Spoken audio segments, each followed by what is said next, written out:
Желая в последний раз попрощаться со своей умершей матерью, маленькая девочка кладет свой мобильный телефон в ее гроб в знак того, что они всегда будут на связи. Но когда ей звонят из могилы матери, она приходит в ужас от того, что слышит. Солнце садилось за горизонт, когда Эбби и ее семья подошли к часовне, где должны были состояться похороны ее матери Мэри. Атмосфера была тяжелой, и тишину нарушали только всхлипывания и слезы присутствующих. Собрались люди, одетые в черное, в знак уважения к боли и горю семьи. Деревянный гроб стоял в центре комнаты, окруженный свечами, которые мерцали на легком ветерке. Эбби, одетая в свое маленькое черное платье, медленно приблизилась к гробу, держа тетю Лору за руку. Ее сердце бешено колотилось, а по лицу текли слезы, когда она поняла, что ей предстоит в последний раз попрощаться со своей матерью. Взглянув на нее в последний раз, маленькая девочка увидела умиротворение на ее лице, как будто она наконец освободилась от боли, которая сопровождала ее последние несколько месяцев. Во время поминок друзья и родственники по очереди делились воспоминаниями и историями о Мэри. Маленькая девочка внимательно слушала, улыбаясь сквозь слезы, вспоминая счастливые моменты, которые они пережили вместе. Маленькая Эбби, которой было всего 10 лет, переживала самый трудный период в своей жизни. Она потеряла мать из-за рака молочной железы, который, несмотря на все попытки лечения, в конечном итоге унес жизнь женщины. Жизнь маленькой Эбби всегда была непростой, поскольку в этом мире были только она и ее мать. Мэри, целеустремленная мать-одиночка, всегда стремилась дать своей дочери все, в чем та нуждалась, даже в трудные дни. Между ними была особая связь, и они были лучшими подругами. Теперь, после этой потери, Эбби знала, что ее жизнь станет еще сложнее. Она столкнется с неизвестностью без присутствия и поддержки человека, который научил ее всему. Однако Эбби не будет совершенно одинока в этом путешествии.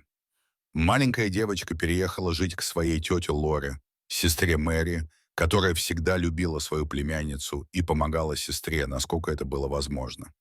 У Лоры не было собственных детей, и она была готова взять Эбби к себе и заботиться о ней, даря ей всю любовь и привязанность, в которых та нуждалась в это трагическое время. Тетя обняла девочку за плечи, пытаясь утешить ее и придать ей хоть какую-то силу и поддержку. Когда поминки подошли к концу, люди начали прощаться с Мэри, возлагая цветы и говоря слова утешения ее дочери и Лоре. И именно тогда Эбби набралась смелости и встала, держа в дрожащих руках мобильный телефон матери.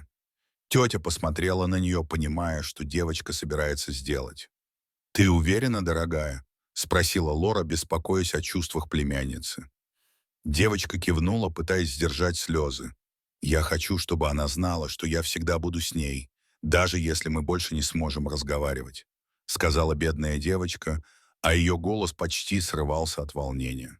Она медленно подошла к гробу, чувствуя тяжесть каждого шага и смесь печали, страха и тревоги в своем маленьком сердечке. Она знала, что это будет ее последнее прощание, и хотела, чтобы оно было наполнено смыслом, чтобы увековечить связь, которая была у нее с матерью. Осторожно положив мобильный телефон рядом с собой, Эбби прошептала: «Мама, я так сильно тебя люблю. Теперь частичка меня всегда будет с тобой. И всякий раз, когда я буду скучать по тебе, я буду представлять, что ты всего в нескольких телефонных звонках от меня». Этот предмет символизировал связь между матерью и дочерью, которая всегда была очень крепкой. Даже в последние месяцы, когда больница была закрыта из-за COVID-19, и маленькая девочка больше не могла навещать свою мать. Мобильный телефон стал для них единственным способом общения. Они обменивались сообщениями, совершали видеозвонки и делились важными моментами повседневной жизни. Это постоянное общение укрепило связь между ними, помогая преодолеть физический барьер, возникший из-за больничной изоляции. Для Эбби мобильный телефон Мэри символизировал безусловную любовь, дружбу и поддержку, которые она всегда чувствовала от своей лучшей подруги. Поэтому, положив его в гроб, она в некотором смысле увековечила эту связь и сохранила память о тех моментах, которые они пережили вместе. Слезы текли по лицу маленькой девочки, когда она отходила от гроба. Лора подошла к племяннице и обняла ее, разделяя боль и тоску, которые испытывала маленькая девочка. Вместе они встретят неопределенное будущее, храня память о дорогой матери и сестре в своих сердцах. Первая ночь после похорон была трагичной для бедной маленькой девочки. Ее тетя тщательно все подготовила, расставив по комнате несколько фотографий Мэри и Эбби в надежде, что это немного утешит ее. Но когда она посмотрела на фотографии, маленькая девочка почувствовала, как тоска еще сильнее сжалась в ее груди. Лежа в постели, она попыталась уснуть, но ее мысли были полны воспоминаний о поминках, последнем прощании и чувстве пустоты, которое теперь сопровождало ее. Она ворочалась, прижимая подушку к груди, как будто это могло облегчить боль, которую она испытывала. Слезы текли по лицу девочки, когда она позволила себе расплакаться, обнимая подушку и пытаясь понять, почему ее мать так рано ушла из жизни. На следующий день в доме своей тети, который теперь должен был стать ее новым домом, маленькая девочка позавтракала. И тете пришлось идти на работу, потому что, несмотря на то, что она была в трауре, дома у нее теперь был ребенок, которого она должна была растить. Лора поцеловала девочку и сказала: «Эбби, я скоро вернусь. А пока чувствуй себя как дома, потому что теперь этот дом твой. Если тебе что-нибудь понадобится, просто позвони мне, хорошо?» Маленькая девочка согласилась и сказала, что начнет приспосабливаться к этой новой реальности без постоянного присутствия и поддержки своей матери. Итак, как только тетя уехала, девочка осталась одна. Она воспользовалась моментом уединения, чтобы осмотреть новый дом и найти место, где она могла бы соприкоснуться с памятью о своей матери. Пока Эбби перебирала вещи Мэри в поисках чего-нибудь, что могло бы принести хоть какое-то утешение, зазвонил ее сотовый телефон. Удивленная и немного испуганная, она подняла его и посмотрела на экран. Ее сердце на мгновение замерло, когда она увидела, что на экране высветилось имя ее матери. Девочка поколебалась, прежде чем ответить. Затем, задыхаясь и с потными руками, маленькая девочка ответила на звонок. «Мама?» — спросила Эбби дрожащим и неуверенным голосом. «Эбби, дорогая моя, где я?» Слабым голосом и прерывающимся кашлем ответила женщина. Маленькая девочка не могла поверить своим ушам. Это действительно была ее мать. «Как это возможно, мама?» — всхлипывала бедная девочка, пытаясь сдержать слезы. «Милая, где я?» «Что это за темное и узкое место?» — спросила Мэри, тяжело дыша. Ее дочь была в ужасе, но в то же время ее охватило чувство облегчения и счастья. Действительно ли ее мать была жива? Она чувствовала, как колотится ее сердце, как страх и любовь борются в груди. «Мама, где ты? Я так по тебе скучаю!» — спросила девочка и тихо заплакала. В этот момент звонок резко оборвался, оставив в комнате оглушительную тишину. Эбби, все еще пытаясь понять, что только что произошло, начала отчаянно кричать. Она была сбита с толку и напугана, не зная, было ли это реальностью или просто сном. Она пыталась перезвонить, но никто не отвечал, поэтому она позвонила Лоре. Как только она услышала растерянный голос племянницы, тетя поняла, что что-то не так, и примчалась с работы, чтобы встретиться с девочкой. Когда она вернулась домой, то обнаружила, что Эбби плачет и дрожит, все еще держа в руках телефон. Девочка попыталась объяснить, что произошло, рассказав о звонке и голосе Мэри на другом конце телефона. Однако Лора, очевидно, не могла поверить в эту историю. Она подумала, что девочка просто страдает от тоски по матери, и, возможно, у нее даже начались галлюцинации из-за стресса и горя. Поэтому она крепко обняла ее, пытаясь утешить и успокоить. «Все в порядке, дорогая. Я знаю, ты скучаешь по своей маме. Мы все скучаем», — сказала она, поглаживая девочку по волосам. «Помни, что она присматривает за нами и всегда будет в наших сердцах. Маленькая девочка продолжала плакать, чувствуя разочарование и страх из-за того, что ее тетя не поверила в случившееся. Но в глубине души она понимала, что любому человеку трудно смириться с мыслью о том, что Мэри кричала из гроба. Девочка прижалась к женщине, ища утешения и уверенности, пытаясь понять тайну, стоящую за этим телефонным звонком. Теперь каждый раз, когда звонил телефон, ее сердце бешено колотилось, и она испытывала смесь страха и надежды. Это снова была ее мать. Или ей просто показалось. Звонки становились все более частыми, а разговоры с ней становились все более пугающими. В один из таких случаев Мэри казалась совершенно перепуганной. «Эбби, дорогая, я не знаю, где я. Здесь так темно и тесно. Я не могу дышать», — воскликнула она дрожащим голосом. Маленькая девочка почувствовала, как страх охватывает ее тело. «Мамочка, я не знаю, что делать. Я собираюсь попросить помощи у тети Лоры», — сказала маленькая девочка, отчаянно пытаясь хоть как-то помочь своей матери. Она продолжила. «Мама, пожалуйста, постарайся успокоиться. Я что-нибудь сделаю, обещаю». Она кричала, а по ее лицу текли слезы. Но тут звонок снова оборвался. Звонки становились все более настойчивыми, и Эбби начала сомневаться, действительно ли она разговаривает со своей матерью или сходит с ума. Она решила больше ничего не рассказывать тете, опасаясь, что та ей не поверит или подумает, что она сходит с ума. Однако это начало по-настоящему сказываться на жизни маленькой девочки. У нее были проблемы с концентрацией. Она не могла нормально спать, постоянно нервничала и была напугана. Однажды ночью Лора обнаружила девочку, отчаянно плачущей в своей комнате. Эбби была в ужасе, полагая, что Мэри все еще заперта в гробу и страдает. Столкнувшись с ситуацией, маленькая девочка решила рассказать своей тете всю правду о постоянных звонках и разговорах с матерью.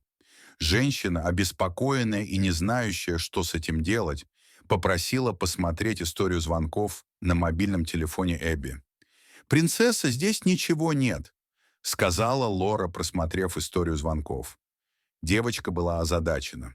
Записи о звонках не было. «Это было здесь, тетя. Клянусь, это было здесь». И бедная маленькая девочка заплакала. Ее тетя, увидев эту сцену, поняла, как сильно она страдает. Поэтому, решив помочь маленькой девочке, она записалась на прием к психотерапевту, специализирующемуся на травмах. Она знала, что маленькой девочке нужна профессиональная поддержка, чтобы справиться с потерей матери и этими необъяснимыми переживаниями. На первом приеме психолог внимательно выслушал историю Эбби и ее опасения. Он объяснил, что посттравматический стресс может проявляться по-разному, и что телефонные звонки могут быть своего рода слуховыми галлюцинациями, результатом тоски по матери. Эбби начала посещать еженедельные сеансы психотерапии, и постепенно ее состояние начало улучшаться. Она научилась справляться с болью утраты и понимать, что звонки были для нее способом справиться с пустотой, оставленной Мэри. Во время консультаций она делилась своими чувствами, иногда плакала, иногда смеялась, вспоминая счастливые времена, проведенные со своей лучшей подругой. Лора сопровождала весь процесс, часто посещая занятия со своей племянницей, предлагая ей свое плечо и свою любовь. Вместе они столкнулись лицом к лицу со своей болью и искали силы друг в друге, что создало между ними еще более тесную связь. Затем, по прошествии времени, воображаемые звонки ослабли и в конце концов прекратились совсем. Эбби заново открыла для себя радость общения со своими друзьями. Ее жизнь возвращалась в нормальное русло, даже в отсутствие любимой мамы.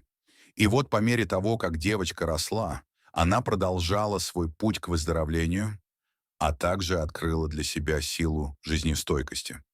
Она поняла, что, несмотря на невзгоды и боль утраты, которая вечна, можно двигаться дальше и находить в себе силы противостоять жизненным испытаниям. Девочка стала еще больше ценить счастливые моменты и людей, которые были рядом с ней. И вот Эбби пошла дальше, храня в своем сердце воспоминания о своей дорогой матери и живя полноценной и счастливой жизнью, окруженной любовью и поддержкой. Затем в один прекрасный день, когда прошли годы и Эбби выросла в талантливую и решительную девушку, случилось неожиданное.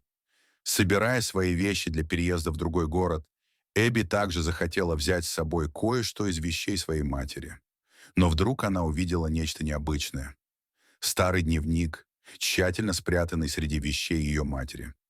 Это было странно, потому что она никогда раньше не видела этого дневника, и ей было очень любопытно узнать, что там написала Мэри. С тревожно бьющимся сердцем она открыла дневник и начала читать слова, написанные ее матерью. Это были записи о счастливых моментах, тревогах и размышлениях. Эбби была тронута, читая слова, полные любви и привязанности, чувствуя свое присутствие в этом дневнике. Она листала страницы и наслаждалась историями. Однако она нашла заметку, которая совершенно сбила ее с толку. Это было то, что написала ее мать о сне, который приснился ей за несколько дней до ее смерти. Во сне я была в ужасе, запертая в узком, темном и удушливом помещении, едва способная двигаться или дышать. Каким-то образом мне удалось связаться с Эбби по мобильному телефону, но я понятия не имела, как он туда попал. Это было похоже на последнюю ниточку надежды, которая поддерживала мою связь с внешним миром.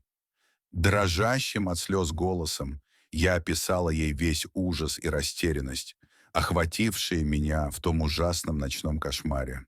Чувство беспомощности и тоски было почти невыносимым, и я чувствовала, как воздух медленно душит меня.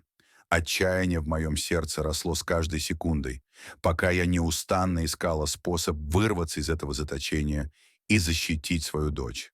Ответственность и любовь, которые я испытывала к ней, заставили меня бороться с паникой и удушьем, в надежде, что вместе мы найдем выход из этого ужасного кошмара. Но затем все погрузилось во тьму, писала Мэри. У Эбби мурашки побежали по коже, когда она прочитала эти слова. Она едва могла соображать. Могло ли быть так, что звонки, которые она получала, были на самом деле, или это просто результат ее посттравматического стресса? Или, возможно, каким-то необъяснимым образом ее матери удавалось общаться с ней после смерти? Как и в том сне, который она описала в своем дневнике. Эбби закрыла дневник, испытывая смешанные чувства. С одной стороны, эти слова вызвали болезненные воспоминания, но они также заставили ее почувствовать себя еще ближе к матери. Возможно, правда, стоящая за таинственными телефонными звонками, никогда не будет полностью раскрыта. Но Эбби знала, что так или иначе ее мать всегда будет с ней. Дорогие зрители, а как вы думаете, существует ли какая-то связь между мамой и детьми? Расскажите, пожалуйста, в комментариях. А если вам понравилось это видео, то ставьте лайк и подписывайтесь на наш канал. До свидания.